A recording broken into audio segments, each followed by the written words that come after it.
Hi praise lord, ఎలా ఉన్నారు? బైబిల్లో సామెతలు 28 అధ్యాయం 20వ వచనంలో నమ్మకమైన వారికి దీవెనలు మెండుగా ఉండును అన్న మాట ఉంటుంది.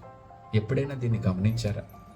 నమ్మకమైన వారు ఎవరు అంటే విశ్వాసాన్ని గట్టిగా పట్టుకొని దేవుని వాక్యాన్ని ధ్యానిస్తూ దేవుని సన్నిధిలో ప్రార్థిస్తూ పరిశుద్ధతని కాపాడుకున్నవారు నమ్మకమైన వారు.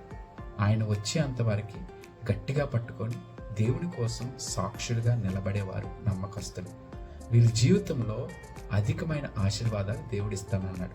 చాలాసార్లు మనకు ఆశీర్వాదం అనగానే ఫిజికల్గా, మెంటల్గా, ఫైనాన్షియల్గా కొన్ని విధాలుగా మనం పరిగణించుకుంటాం. బ్లెస్సింగ్స్ అనేవి దేవుడు ఇవ్వాలి. మనకి ఏదైనా సమస్య వచ్చినప్పుడు మనం వెళ్ళాల్సిన చోటు కూడా దేవుని సన్నిధి. చాలాసార్లు ఈ పాస్టర్ గారు ప్రార్థన చేస్తే అయిపోద్ది, లేదా ఈ చర్చ్కి వెళ్తే ఈ యొక్క మొక్కు తీర్చుకుంటే నాకు ఆశీర్వాదం వస్తుందని తప్పుడు బోధన ఉన్నాయి. అవి ఏవీ రావు. మన జీవితంలో నమ్మకాన్ని కాపాడుకోగలిగితే తప్పకుండా ఆయన తగు సమయంలో మనల్ని ఆశీర్వదిస్తాడు. సో ఒకసారి ఆలోచిద్దాం, మనం ఏ విషయంలో నమ్మకత్వాన్ని కోల్పోతున్నాం. ప్రతి విషయంలో కానీ మనం నమ్మకంగా ఉంటే మనల్ని దేవుడు ఫిజికల్గా, మెంటల్గా, ఫైనాన్షియల్గా అన్ని విధాలుగా బ్లెస్ చేస్తాడు. So think about it. May God bless you.